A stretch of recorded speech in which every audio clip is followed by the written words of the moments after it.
Days. But who? I think. Nope, I'm sorry. Johnny, are you there? Yeah. Go ahead. I know Blake wanted to ask something. Well, there's a poll out there created by Opinion Matters, and more than 33 million UK citizens believe in extraterrestrial life, compared to just over 27 million, less than half the country, who believe in God. So it's kind of an interesting idealism going on over there in the UK. Why do you think so many people in the UK believe in the UFO phenomenon, and God's kind of left behind on that? Well, I don't know. I mean, it's certainly interesting. I was a little bit mischievous on this the other day. Someone asked me a similar question. I said, well, arguably there's better evidence. Maybe there's better evidence for UFOs than for God. I mean, we've got photos and radar tapes and things like that. And yet, on the currency, we print things like, "In God we trust." Why is it that, in relation to religion, basically on faith alone, you get this kind of corporate endorsement, and yet you don't on the UFO phenomenon? It's an interesting piece of double standards. So the UFO phenomenon, let's get back to more of your investigative, research when you were working there at the Ministry of Defense. So you said you really didn't follow up with the genuine people on the ground submitting their testimony and evidence to you. You just basically look at the evidence and kind of underplay it. Did people just continuously follow up and ask, "Hey, Nick, what do you think of this video? What did you think of this story? Are you going to come down and take a look at what I'm looking at right now?" Did you have people just continuously, kind of feeling obligated? Because I know we get it here a lot at Third Phase. A lot of people need help, and they want to have closure to what they're witnessing and what's going on in their lives. People that have been abducted, they have strange marks on their bodies. They have their implants. What do you got to say about any of these people? That have you followed up at all, and kind of made them feel a little bit better about what they saw and not to worry so much? Well, we would tend to send people what we thought was a reassuring response, saying that we clearly appreciated that people saw strange things and had strange experience, but we felt in the Ministry of Defense, having investigated these things, that there were probably conventional answers for most of these things in terms of, certainly with the UFOs, misidentifications of ordinary objects and phenomena. Now, yeah, we had a lot of people sort of contact us and follow up and say, "Hey, did you get my report? What did you find out?" And again, I'm afraid to say, we pretty much tried to pass off our standard responses on just about everyone. And this was, as I say, it was for many years not just the British government policy, but the American government policy to downplay the extent of our interest in this and to downplay the resources that we were putting into it. I mean, a good example of this is that for years we were telling Parliament, the media, and the public that UFOs were a limited defense interest. And yet, behind the scenes, as some of these newly released Ministry of Defense files have shown, the defense intelligence staff, for example, were conducting highly classified studies into this, levels of classification up to secret UK eyes only, for example. So it was, I'm afraid, a bit of double thing, that we told the witnesses, yeah, don't worry about this. But behind the scenes, of course, we took it a little bit more seriously. And I apologized for that, of course. But when I was doing the job and working for the government, that's the line that I had to follow.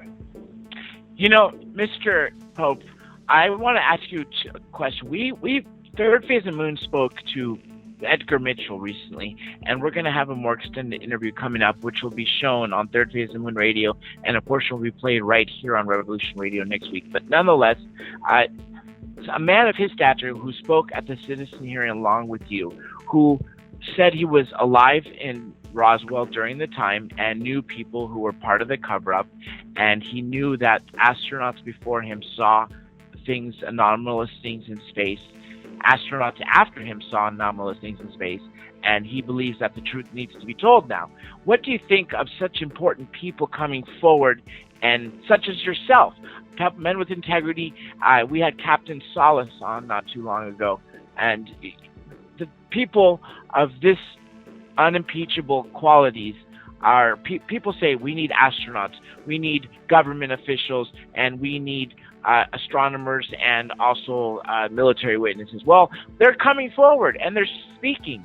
And what do you think the impact of this has been through the citizens' hearing, what them individually, including yourself, are impacting, and what's it going to take to wake this world up?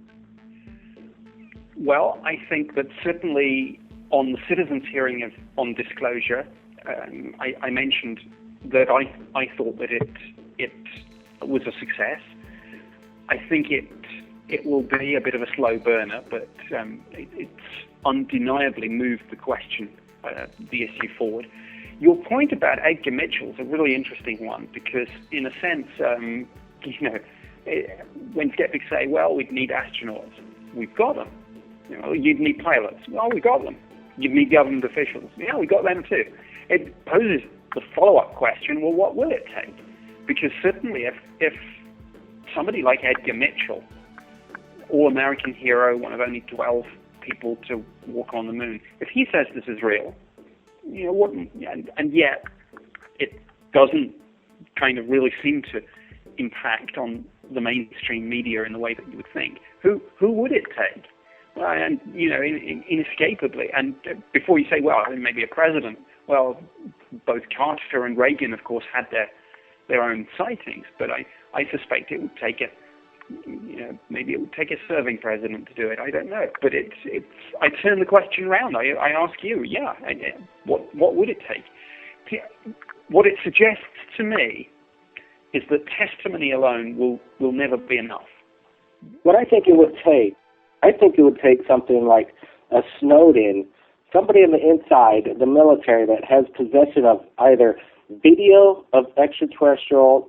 Video is one thing. Video could be manipulated. How about possibly somebody on the inside that has access to an alien or an alien body, smuggle it out, and have to release it all at once, and not through the major media, but through multiple YouTube accounts, through multiple websites, and just mass it out so people from around the world can see it, and then it doesn't get covered up, and then national security can't really, they're going to kick in. That's the problem. Dealing with an alien body and the biological, possible viruses they, contain, the national security is going to shut it down just because of national security. So basically, the only way it is really going to be known is when the aliens rise themselves and pretty much go above any government's head right here on planet Earth. Yeah, I think that's a fair point. I think certainly testimony clearly won't do, because as we've discussed, if Edgar Mitchell can say the things that he says and still it's not kind of on the front page of the Times or the Post, clearly that's not going to cut it. It would take an artifact, or it would take, and I know a lot of people in the UFO field are not great fans of the SETI community, but it would take something like picking up a signal with a radio telescope from another civilization. And something like that, the great thing about that is that despite what some people think and may have been fictionalized in movies like Contact, you really couldn't fake that. If a signal comes from space, it comes from space. And there are ways of telling, and there are ways that the scientific community would be able to verify that universally. Do you honestly think that SETI would be able to release that kind of signal to the public and go, hey, look, this is, signals coming in from this planet, and we could prove it? Do you think that our governments would allow that information to get out? I don't think governments would want it out. I think it goes back to the point I made earlier. What if this wasn't just a beacon, but a message? Would any government be confident in putting out a message that, for example, it might not be able to read? No. Government would want to get their hands on it. However, we do live in the world of the internet and Facebook and Twitter and WikiLeaks and all those sites. And one thing the movie Contact did get right is the bit where the Ellie Arroway character says, she's asked, who do we tell now? And she just looks and she says, everyone. And I think actually, if the SETI community decided to release that knowledge, we've picked up a signal, it would be very difficult, even if they wanted to, for the government to get that genie back into that bottle. You spoke perfectly when you said things like Facebook and Twitter and YouTube and just the internet as a whole. Revolution Radio having such a big station, and Third Phase of Moon, the world's largest UFO YouTube channel, airing things and topics and interviews and conversations with some important people about this subject and witnesses.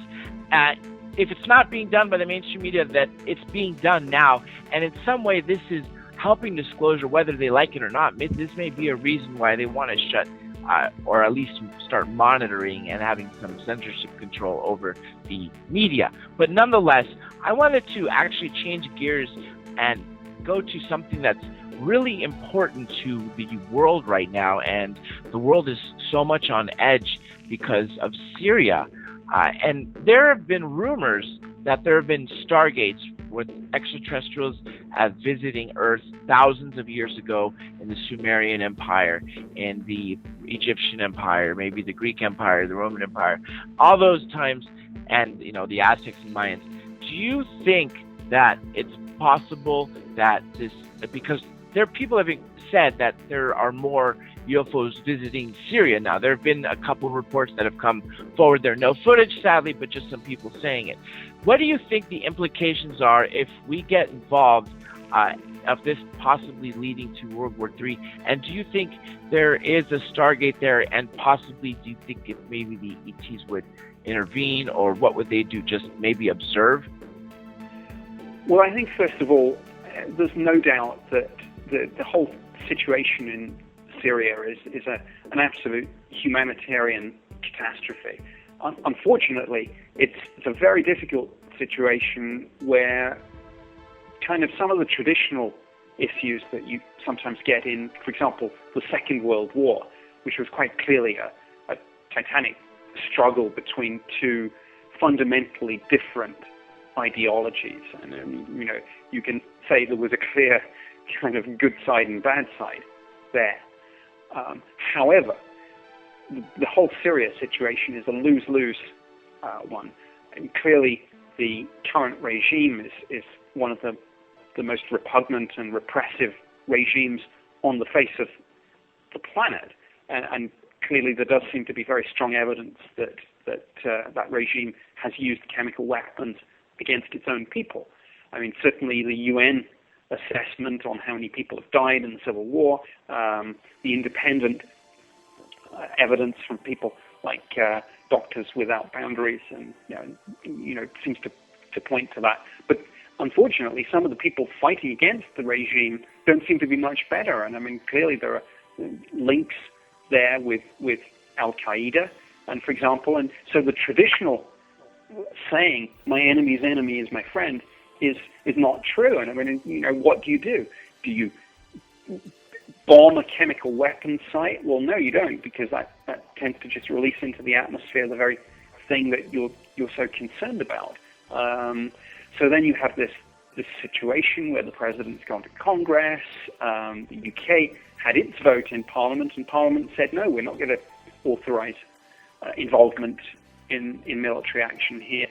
So I don't see any winners here. I don't particularly see any right or wrong side. And if the regime falls, and it's a repressive regime, there's no doubt about that, are we really sure that anything better is going to take its place?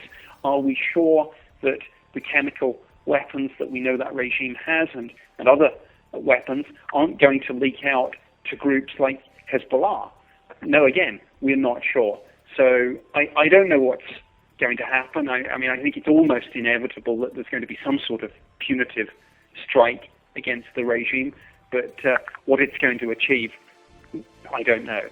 I mean, I think I know who the winners are going to be, and it's unfortunately the great military complex. The countries, such as the United States, have pretty much admitted that we knew that Pearl Harbor was going to happen. And, we wanted to get in the war, create a war machine industry. And, sadly in this case with the Syrian, gas incident, the UN, have they come back with the proof that there was a chemical bomb used, or some of this footage we've been hearing that's been out with the people, suffering from a chemical attack? Possibly this video was shot in 2003, and we're going to base our mission into Iraq because of false chemical weapons. It seems like we're just going around in circles again, and it's not ethically for morality. I think it's more for individual construction, private enterprises building these weapons, and that's who's going to benefit. And now we have another reason to build these weapons again and toys to, go after Syria and get into a big, big mess. Well, certainly, I think we can say that government has been author of its own misfortune on this one. I mean, and clearly, now when the government says yes, we have clear evidence that chemical weapons have been used, fortune here. I mean, it's a classic case of fool me once, shame on me. With Iraq, we went to war because we were told that there were weapons of mass destruction, and there weren't. And now, when it genuinely does seem that actually there has been chemical weapons used, people are cynical, and so that's why I say unfortunately you reap what you sow. It's a tragic situation.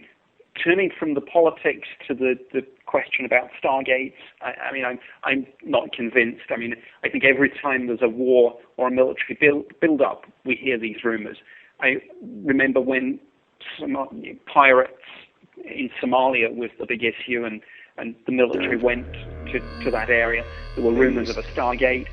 Before that, with the Iraq War, there were rumors that Saddam had a Stargate. So I think it's just one of these ufological tropes. If there was a Stargate found in Iraq, I don't think they would have let us know anyway. So we don't know one way or the other.